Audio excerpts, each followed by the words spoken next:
नमस्कार। Economic survey 2026 पर हमारी पिछली बातचीत में हमने अर्थव्यवस्था की बड़ी तस्वीर मतलब जीडीपी और इन्फ्लेशन जैसे मुद्दों पर बात की थी। तो अब चलिए थोड़ा जूम इन करते हैं और भारत के 3 सबसे बड़े इकोनॉमिक इंजन्स यानी एग्रीकल्चर, इंडस्ट्री और सर्विसेज की गहराइयों में उतरते हैं।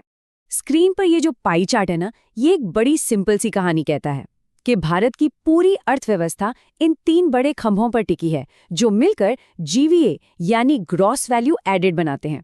और देखिए, ये साफ है कि सर्विसेज सेक्टर लगभग 55% हिस्सेदारी के साथ इस कहानी का सबसे बड़ा किरदार है।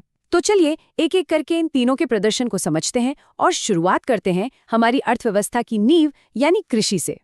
तो सबसे पहले बात कृषि की। ये वो सेक्टर है जो सिर्फ हमारी थाली नहीं भरता बल्कि देश की लगभग आधी आबादी को सीधे सीधे रोजगार भी देता है। और इस साल इकोनॉमिक सर्वे बता रहा है कि इस सेक्टर ने एक जबरदस्त वापसी की है। और ये वापसी इन आंकड़ों में एकदम साफ दिखती है। एग्रीकल्चर जीवीए ग्रोथ जो पिछले साल महज 1.8% पर थी, वो इस बार उछलकर 3.8% पर पहुंच गई है। अब सवाल ये है कि भई ये हुआ कैसे? इसके पीछे 2 बड़ी वजहें हैं। एक तो मेहरबान मॉनसून और दूसरा सरकार के सप्लाई साइड रिफॉर्म्स जिन्होंने मिलकर रिकॉर्ड पैदावार के लिए जमीन तैयार कर दी। जरा इस ग्राफ को देखिए। ये दिखाता है कि कैसे सामान्य से सिर्फ 8% बेहतर मॉनसून ने हमें 332 मिलियन टन के ऐतिहासिक उत्पादन तक पहुंचा दिया। और ये सिर्फ एक नंबर नहीं है, इसका सीधा असर हमारी फूड सिक्योरिटी पर पड़ता है। पीएम गरीब कल्याण अन्न योजना जैसी योजनाओं को ताकत मिलती है। और हाँ, बाजार में अनाज की सप्लाई बढ़ने से महंगाई पर भी लगाम लगती है। लेकिन कहानी का एक दूसरा पहलू भी है। रिकॉर्ड पैदावार के बावजूद इकोनॉमिक सर्वे कुछ गंभीर चुनौतियों की तरफ भी इशारा कर रहा है। पहली, किसानों की जो असल आमदनी है वो उतनी तेजी से नहीं बढ़ रही है जितनी उम्मीद थी। और दूसरी, क्लाइमेट चेंज का बढ़ता खतरा। कभी बेमौसम बारिश तो कभी भयानक गर्मी जो खेत में खड़ी फसल को बर्बाद कर रही है। तो ये तो थी कृषि की कहानी। अब चलिए खेतों से निकलकर फैक्ट्रियों का रुख करते हैं। बात करते हैं इंडस्ट्री सेक्टर की, जिसे इस वक्त 2 बड़ी चीजें रफ्तार दे रही हैं।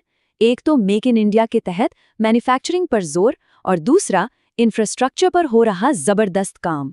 और इस रफ्तार के पीछे जो सबसे बड़ा फ्यूल है वो है सरकारी कैपिटल एक्सपेंडिचर यानी केपेक्स। और ये आंकड़ा है 11.11 लाख करोड़ रुपए। ये चार्ट साफ साफ दिखाता है कि ये आंकड़ा कितना बड़ा है। 2019 से 2025 तक केपेक्स में ये सीधी चढ़ाई एक ऐतिहासिक स्तर पर है। अच्छा, इसका मतलब क्या है? देखिए, जब सरकार सड़कें, रेलवे, पोर्ट्स बनाने में इतना पैसा लगाती है तो इससे एक क्राउडिंग इन इफेक्ट पैदा होता है। मतलब सीमेंट, स्टील की मांग बढ़ती है, नौकरियां बनती हैं और प्राइवेट कंपनियां भी निवेश करने के लिए आगे आती हैं। कैपेक्स के अलावा दूसरा बड़ा ग्रोथ इंजन है प्रोडक्शन लिंक्ड इंसेंटिव यानी पीएलआई स्कीम। इसका मकसद बहुत सीधा है, कंपनियों को भारत में ही सामान बनाने के लिए बढ़ावा देना। और नतीजे हमारे सामने हैं। 14 सेक्टर्स में अब तक 1.28 लाख करोड़ का निवेश आ चुका है और 8.5 लाख करोड़ से ज्यादा का प्रोडक्शन हुआ है। और अगर इसका सबसे बड़ा और सबसे चमकता हुआ उदाहरण देखना है तो शायद अपनी जेब में रखे फोन को देखने से ही काम हो जाए। एप्पल जैसी ग्लोबल कंपनियां आज मेड इन इंडिया आईफोन्स बना रही हैं। ये पीएलआई स्कीम की सफलता का शायद सबसे बड़ा सबूत है, जो भारत को दुनिया की फैक्ट्री बनाने की दिशा में एक बहुत बड़ा कदम है। एग्रीकल्चर और इंडस्ट्री के बाद अब बात करते हैं हमारी अर्थव्यवस्था के सबसे बड़े और सबसे डायनामिक हिस्से की। जी हाँ, सर्विसेज सेक्टर।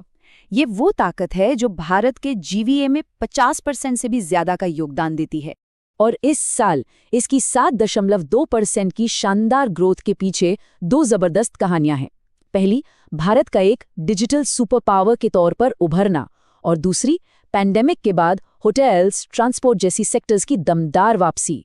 इस चार्ट में देखिए, आईटी और कम्युनिकेशन 9.8% और ट्रेड, होटल्स 8.1% की रफ्तार से बढ़ रहे हैं। जब हम डिजिटल सुपर पावर की बात करते हैं तो हमारे आईटी बीपीएम एक्सपोर्ट्स का ये आंकड़ा देखिए, $280 अरब। अच्छा, ये ताकत आती कहां से है? ये आती है हमारे world class digital public infrastructure से। इसका सबसे बड़ा उदाहरण है यूपीआई, जिसने पिछले साल 172 अरब से ज्यादा ट्रांजैक्शंस प्रोसेस किए। दुनिया में ऐसा कोई दूसरा सिस्टम है ही नहीं। ये भारत की टेक स्टोरी का सबसे मजबूत पन्ना है। और सर्विसेज की दूसरी कहानी है रेजिलियंस की, यानी मुश्किलों से उभरने की।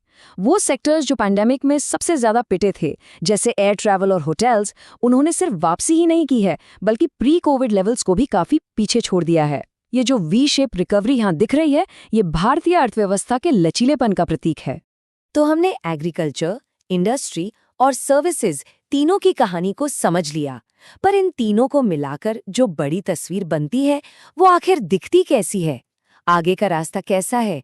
इकोनॉमिक सर्वे का आउटलुक क्या कहता है? आउटलुक कुल मिलाकर काफी सकारात्मक है। सर्वे का अनुमान है कि आने वाले साल में जीडीपी ग्रोथ 6.5 से 7% के बीच रहेगी। और सबसे अच्छी बात यह है कि ये ग्रोथ बैलेंस्ड होगी, यानी ऐसा नहीं है कि सिर्फ एक सेक्टर भागेगा, बल्कि तीनों सेक्टर्स अपना अपना जरूरी योगदान देंगे।